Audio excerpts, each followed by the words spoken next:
എല്ലാ parental programme കഴിയുന്ന സമയത്തും രക്ഷിതാക്കൾ ഓടി വരും. എന്നിട്ട് മക്കളെക്കുറിച്ച് ഒരുപാട് പരാതികൾ പറയും.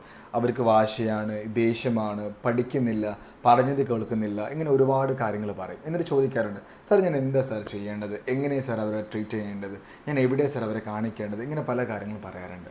എനിക്ക് എൻ്റെ പ്രിയപ്പെട്ട രക്ഷിതാക്കളോട് ആദ്യം പറയാനുള്ളത്, നിങ്ങളുടെ മക്കളുടെ പഠനത്തിനുള്ള ബുദ്ധിമുട്ടാവട്ടെ, അവരുടെ ദേഷ്യമാവട്ടെ, വാശിയാവട്ടെ, അവരുടെ സ്വഭാവത്തിലുള്ള പ്രശ്നങ്ങളാവട്ടെ, ഇതിനെല്ലാം അടിസ്ഥാനപരമായി നിങ്ങൾ അവർക്ക് കൊടുക്കേണ്ട മെഡിസിൻ എന്താണെന്ന് വെച്ചാൽ, അവരുടെ അച്ഛനും അമ്മയുമായ നിങ്ങൾ അവരുടെ മുന്നിൽ സ്നേഹത്തോടെ ജീവിച്ച് കാണിച്ചു കൊടുക്കുക എന്നുള്ളതാണ് ഏറ്റവും പ്രധാനപ്പെട്ട കാര്യം.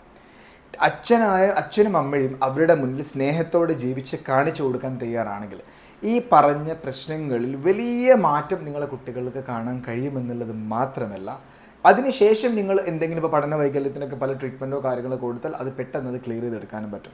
അല്ലാതെ വീട്ടിലെന്നും വഴക്കാണ്, വീട്ടിലെന്നും അങ്ങോട്ടും ഇങ്ങോട്ടും ചീത്ത വിളിയാണ്, വീട്ടിലൊന്നും അടിപിടിയാണ്, വീട്ടിലൊന്നും ഒരു സമാധാനം മക്കൾക്ക് കിട്ടുന്നില്ല. എന്നിട്ട് നിങ്ങൾ കൊണ്ടുപോയിട്ട് എവിടെ കൊണ്ടുപോയിട്ടിട്ടും കാര്യമില്ല. അത് നമ്മൾ ഈ കുളത്തിലൊക്കെ ആരെങ്കിലും ഒന്ന് വീണ് പോയി മുങ്ങിച്ചാവാൻ നേരത്ത് നമ്മൾ എടുത്ത് പൊന്തിക്കും. എന്നിട്ട് നമ്മൾ എന്ത് ചെയ്യും, ആ വെള്ളമൊക്കെ ഒഴിവാക്കിയിട്ട് വീണ്ടും കുളത്തിലേക്ക് എങ്ങനെ ഇട്ടാൽ എങ്ങനെ ഉണ്ടാവും എന്നതുപോലെയാണ് മക്കളുടെ അവസ്ഥ. അപ്പം നിങ്ങൾ ആദ്യം ചെയ്യേണ്ടത്, ആദ്യം മാറേണ്ടത് നമ്മളാണ്. നിങ്ങളൊന്ന് സ്നേഹിക്കാൻ തയ്യാറാവും. എൻ്റെ മക്കളുടെ മുന്നിൽ ജീവിച്ച് കാണിച്ചു കൊടുക്കുക, അവർക്ക് ഒരു ലിവിങ് എക്സാമ്പിളായിട്ട് മാറും.